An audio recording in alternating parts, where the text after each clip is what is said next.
Hi guys, it's Carlos and Billy here at Ultimate Fitness Training, once again Jet Fitness. So today we're doing a video on Ask the Trainer Show. So as you guys know, we're going to be obviously talking about all sorts of things. Billy's got a couple of questions for me about, hopefully, about something I know about, which is fitness. So let's just see. So over to Billy. By the way, before I get going, this guy has just gone out there. Guess what he was doing? He was basically pumping his biceps. I don't know why. I got a little pump for the viewers. Can you believe that? But anyway, I never done that, but that's a good idea. Now, from now on, I'm going to start pumping. I'm learning, man. I'm learning these things. Go. I want to ask you a question. Tell me the importance of your nutritional value when you're training. Right. Because I'm asking because a lot of people really don't realise that 80% of your training, your body's physique comes from your diet. Totally. So you explain the nutritional benefits for food to your training regimen. Totally. I mean, just to rectify a lot of misconception. What a lot of people do. People say diet is 80%, training is 50%, diet's 50%, 50-50. Really, how do you measure the 50-50, the 80-20? It can't measure. Now, what I always say to the guys is, obviously, before I answer this question fully, is there's 4 elements of obviously training. Obviously, you've got your training, your nutrition, your supplementation, and your aerobic exercise in order to get a full, say, result. Okay, now, how important is diet? And diet is vital, is one vital component. Now, the way you feel is related to the food you eat. So say if you feel crap, it's because you're eating crap. Now, if you look good, it's because you're eating good. So what I mean by that, very simply, is if you're eating good food full of antioxidants, I mean like the likes of good fruit, the good vegetables, you are going to feel good. There's no two ways about it. Now, if you eat crap food like food that processed, food that got high sugars, high condimented food, what I mean by that, high salts, high caloric food, you will feel bad afterwards. You may feel good, let's say, when you're having that pizza full of... Tastes nice for the time. Tastes nice, okay, fine, but that is one thing I've done a video about the other day, is about your tongue.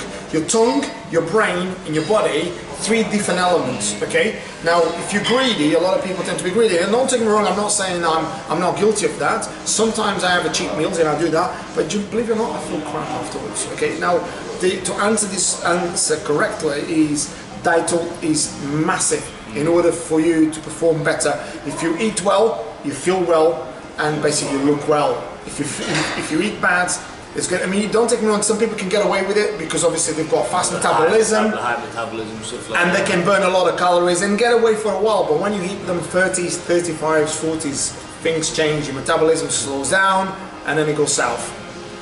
Yeah, you've answered that perfect. Yeah. That's exactly right. Like, a lot of people get the misconception of the more you eat, even whether it's bad calories or not, you're going to put the nice size on. You're not going to. You're going to put fat. You're going to put horrible weight on. It's going to affect your lifestyle. Like, you need to be in that zone to where you eat good, you feel good, you eat solid foods. Also, on that contrary, I was going to ask you the question. Supplement-wise, how important is supplements compared to solid foods? Yeah, I mean, supplements, as the name goes for, if you think about it, so you've got your diet, right? As I was saying earlier, you've got diet, training, diet, supplementation, and cardio. So obviously, how important is the supplements? Obviously, supplements are another component, a very vital component. It's like in a car, you've got 4 wheels, right? Which one is the most important one? I mean, is it the back one, the front one? Which one is it? Yeah, all of them in relation to each other. They're all working component with each other, and if you like, together. Now, what I mean by supplements, I mean obviously the likes of vitamin B6, the likes of multivitamin minerals, vitamin C. You know, you've got the lecithins, you've got like spirulinas, macas, all that sort of stuff. That's gonna help your immune system to become a stronger version of yourself. Now, some people ask me about supplements, the likes of protein shakes and stuff that's in the market. Don't take me wrong, I mean obviously the supplementation sort of, if you like, industry is like the pharmaceutical business. It's obviously there's supplements everywhere. And some people get really confused with which supplement shall I take. Now, personally, this is my personal opinion. I'm not saying I'm 100% right or I'm 100% wrong or I'm in between. What I'm saying is my opinion. I've done enough research and I've experienced enough to tell you this. I'm not a great fan of protein shakes. Do you know what it is? I bought that. I'm one person. I'm not going to lie to you, I do take protein shakes, but I'm never someone who will supplement it for a meal source. I'll always take the solid food over a protein shake or any sort of shake. Yeah. Like people get the misconception of they'll have the protein shake and they're gonna that's where their protein source comes from. But if you don't have that sort of food in you, you're not going to grow. No. Period.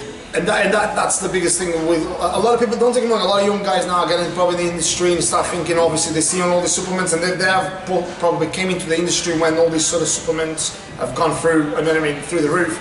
Don't take me wrong, protein shakes, there is a place for them, but they are supplementing your diet, not instead of your diet. They're supplementing your diet on top of it. However, just be careful with supplements as well. I mean, when I mean supplements, a lot of people think supplements is just protein. There's many supplements. There's brain chain amino acids, which are fantastic. Again, make sure you do your own work on which brands and stuff to do. Also on creatine, glutamine, fantastic. I take those things. Creatine is fantastic, because it increases your ATP production of your muscle cell, i.e. in a very simple terms, they just increase the power of your muscles. Also they enhance performance. Also glutamine is fantastic to repair and reduces the catabolic hormone in order to, obviously, which is cortisol, in order to burn muscle mass. But what it does is just makes resanitize muscles. So these supplements are very, very important, but not taken in the right dosages and not understanding why you're taking them for, it can be detrimental to your health in the long term. But there is a massive, massive, massive space for supplements, I agree. Yeah, it is, right. On the topic of, this is something that's came up in my mind and something I've seen on other videos, overtraining. What would you class as overtraining for the people out there that are going to come to the gym? Because some people come to the gym spend 3 hours, some people come to the gym spend an hour, but obviously the work rate can depend. So what would you consider as overtraining? Yeah. The reason why I ask is because a little thing got put into my head the other day, and I don't think you know what your body's capable of until you've pushed yourself to the boundaries. Like I was thinking, I thought to myself, if you imagine an SAS or a Marine, they get 24/7 of constant physical abuse, and real like hard work.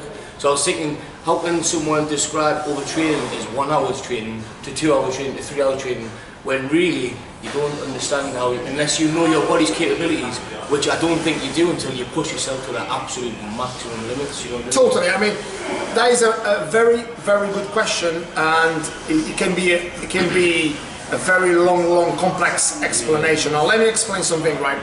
A lot of people come to the gym and they spend 4 hours in the gym, okay? They don't spend 4 hours training for their goal. Now, you can come to the gym and never sleep, okay? That don't mean that you slept for 8 hours. That don't mean you're training in the gym.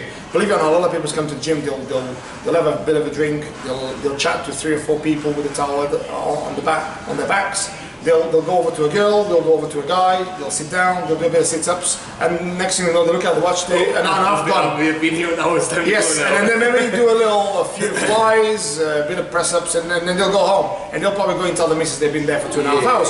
And that becomes, don't take me wrong, that becomes a bit of an habit. Now, for some guys that may say, right, okay, but I don't do that myself, so is he overtraining or no? Let me explain something, right? If you want to build muscle, and obviously, I'm not just telling you this because I think I have read, I'm telling you from personal experience, right? If you want to build muscle, right, realistically, if you speak to anyone that's done this before, or has been a bodybuilder or a fitness model, they'll tell you about it, because these guys do it for a living and they know what they're doing, okay? I can tell you because I do it for a living, okay? Now, if you want to build muscle, you want to be in the gym for 40 to 45 minutes maximum. Okay, what I mean in the gym, I mean training. Okay? Like actual now, training. if you want to be in the gym for 2 hours or 3 hours, it's up to you. That's your life. Okay, but in terms of training, you don't want to be longer than 45 minutes. You may ask me the question, why, Carlos? Right. After 45 minutes of hard, intense muscle tearing, because when you're trying to build muscle, you are tearing muscle. Some of you guys might go in, yes, because if you don't tear muscle fibers, and that don't mean injuring yourself, if you tear muscle fibers, is when your muscle's developing. It creates anabolism. Anabolism is a chemical reaction based on your intention to build muscle, okay? And what happens then is your body becomes anabolic, then obviously once it's in a state of anabolism, you take protein, which then gets changed chemical reaction into amino acids, and then you start building. There is other reactions into it, but I don't want to bore you too much with it. It builds muscle tissue. Okay, now if you go past the 45-minute window, what happens is your body releases a powerful hormone, which is called cortisol. Okay, now you can be there hammering your weights away. You can be making a lot of noise. You can be impressing a lot of guys and a lot of girls. It doesn't matter. You can make a lot of, like guys do, you know, grunt like hell, and they're thinking they're like fantastic, right? That's called overtraining. Why? Because the activity versus your gains are negative. Because you're grunting, you're wasting energy. You're lifting, you're wasting energy, and your body's telling you, mate, stop. You've done enough. You stimulated enough. Now you need to get the shit out of here. Get your ass out of here and basically go home and have some food. That's what your body's telling you. But you stay there and you train another hour and another hour, you ain't gonna grow. Okay? Now, that's answer number one. Answer number two. If you are an athlete, say, I don't know, you're a footballer or you're a rugby player or you're an MMA fighter or you're a boxer, you may have to train a little longer, because what you're doing is your training is mimicking what you do. Say 12 rounds of boxing, for instance. Let's say it may sometimes you need to mimic a little bit more than what you actually potentially going to do in a ring. Same thing with football. Okay, you're mimicking for short periods of time what you're going to be doing on a pitch. Rugby player the same, an MMA fighter the same. So you may have to train a little bit longer, but remember, okay, their goal is different to someone that wants to build muscle. Yeah. Okay, now another answer, which is answer number three, triathletes. So triathletes can run and swim for hours and hours. Why? Because they need to mimic what triathlon is going to be like. So their levels of overtraining, they're going to be a lot higher than anyone else.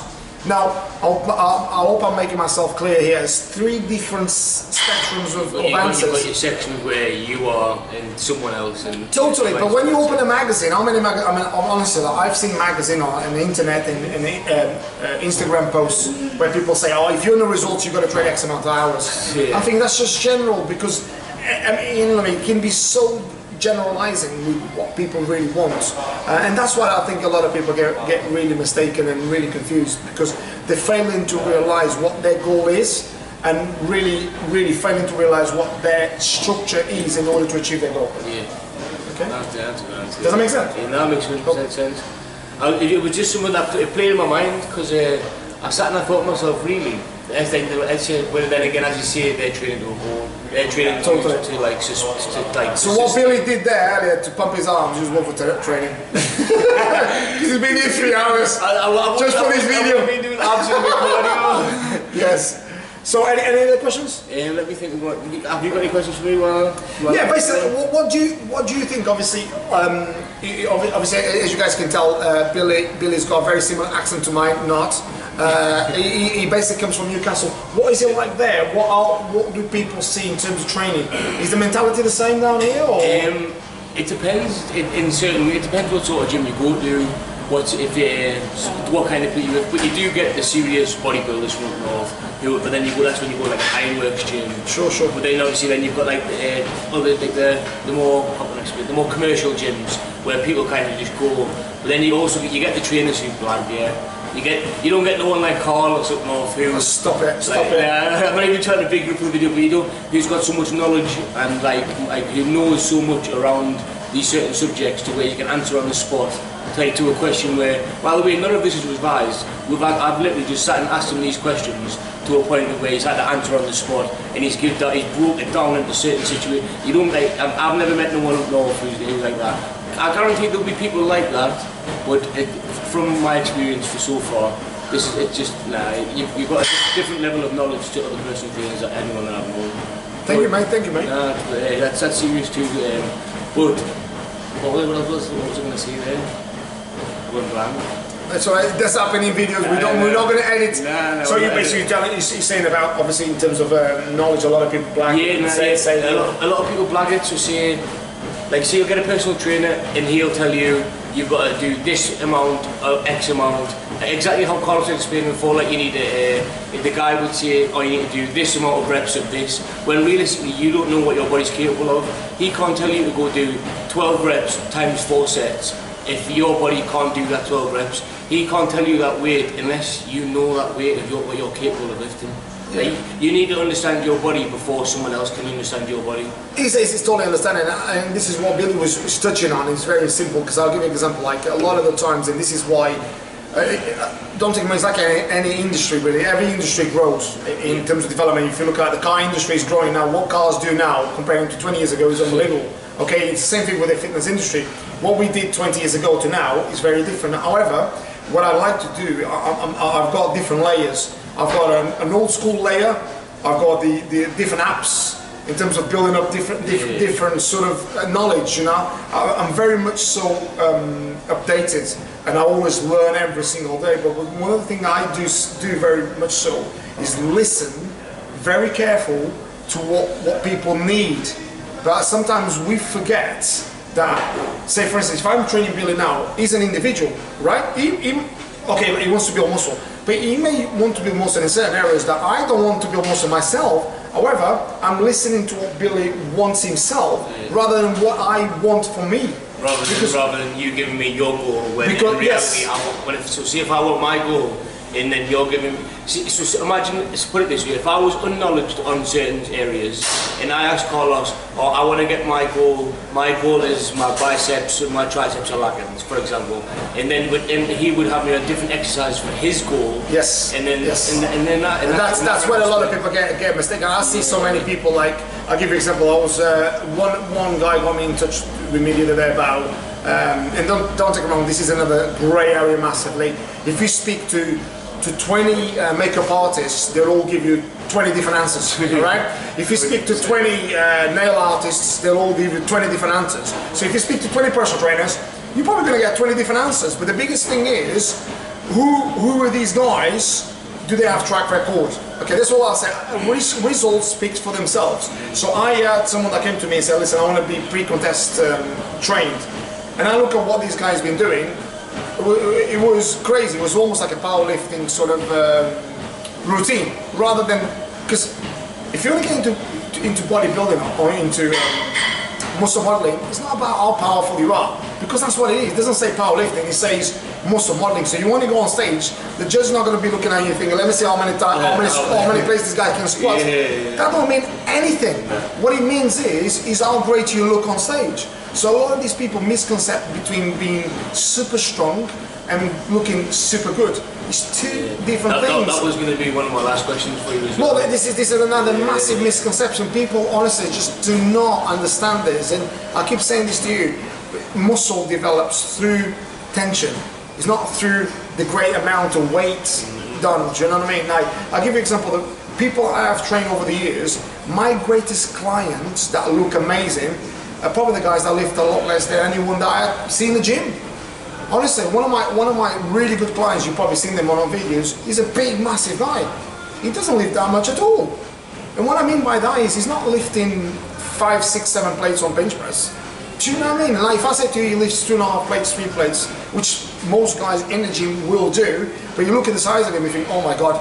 But he doesn't go on stage and people go, oh, he benches 7 plates. No one wants to know that. And this is why a lot of the times, we as trainers see these things and I'm like, what the hell is going on? Because there's no need for that. Do you know what I mean? I think a lot of it is ego takes over. It is ego. Your ego takes over. I was going to say, explain to the people how much form means overweight. I was going to say, like, explain, like, tell them how much, because you just covered one. That was my last question, like, literally, because people don't realise form is key. Like, if you're gonna go pick up the 40s and do half reps, you haven't got that full stretch of your muscles. You're not tearing your muscle all the way. I done a video about the. I don't know if you guys watched it, but I done where these 6, 10, 12, 15 reps came from. A lot of people don't know. Scientists have studied this, right? I'll give you an example. If I said to you, how do you build muscle? Billy doesn't know this. I'm gonna ask him. How do you build muscle? How many reps do you need to do? Is that an answer?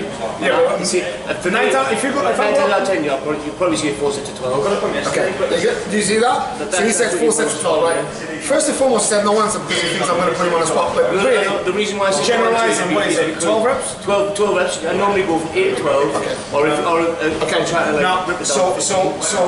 so count for me on how long does it take you to do chest press 8 reps? Let's count. So let's pretend you do. Let's go. 1, 2, 3, 4, 5, 6, 7, 8. Okay, so 8 reps, probably talking about what, 14, 15 seconds? Now, if you speak to anyone, right, anyone that has built any physique knows that your muscle develops through tension. So scientists have actually proven this, that in order to become anabolic the most, you need to stay under contraction through 40 seconds. Now, Billy didn't stay 40 seconds, so let's say Billy's benching, I don't know, 2 plates, 3 plates, whatever it is, right?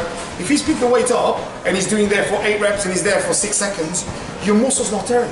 Because your muscle's not long enough in tension, under tension, in order to break down muscle tissue. So what you're doing is you lift, don't take me wrong, listen, and this is one we've got to be very careful. You're lifting the weight, but that don't mean the weight you're lifting is causing muscle tears. Now you're moving the weight about. Yeah, I can pick the weight and lift the weight. So I'm lifting the weight. Am I lifting the weight correctly? 2, am I causing enough good tear? Remember, there's good tear and bad tear, because a lot of times you're tearing muscles and tendons and connective tissue. You're fucking yourself up, right? And then number 3 is, are you using that exercise effectively for you? I still see a lot of people say, for instance, they've got a massive chest, no upper chest, and they're still doing loads of flat bench. Why? Because you're creating a massive imbalance. But that's for another video, because you can go on. A lot of people they've been in the gym for many years. They still do not know how to train. They move. Don't take me wrong. No disrespect to anyone. You're moving weight about. Yes, you are. You're moving a lot of weight. You've got a lot of injuries as well. Because don't forget, and this is another thing is, if you move a lot of weight, you're moving on the way, so you're going to create a lot of injuries. So you're going to have a lot of back pains, a lot of knee pains, a lot of elbow pains, a lot of neck pains, a lot of all sorts. Especially when you're lifting the heavy weights and your form's not good. Yes, absolutely. Form's key. Totally. Is key. 100%. So here we are, Billy. Great video, mate.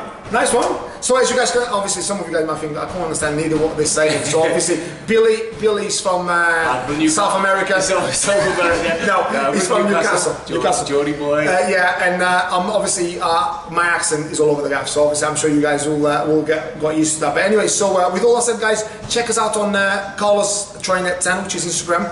Also on YouTube channel, which is Carlos Trainer. I'm doing some new things on YouTube now, which is obviously your workout of the day, so I'm going to be putting a lot of different videos there. Keep sending me those requests as well. I've been having a lot of requests about different sort of stuff about diets and stuff like that, so keep sending those requests. So on behalf of Billy and myself, stay happy, stay healthy, stay fit. Have a great day. Take care. Bye.